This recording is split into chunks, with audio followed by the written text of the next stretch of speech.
Hello guys, তখন সকালে গেছেন আরাধাকে ডাক দিতে চলেছি।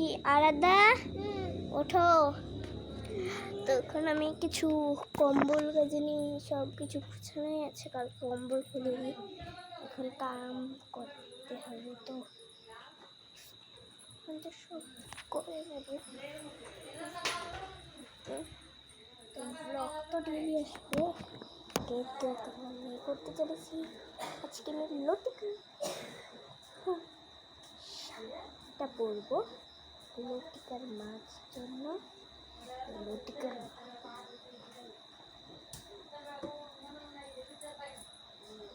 লতিকার মাছ রেডি।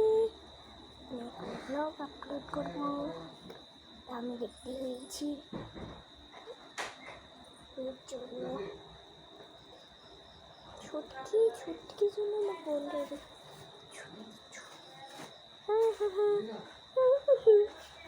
বোবা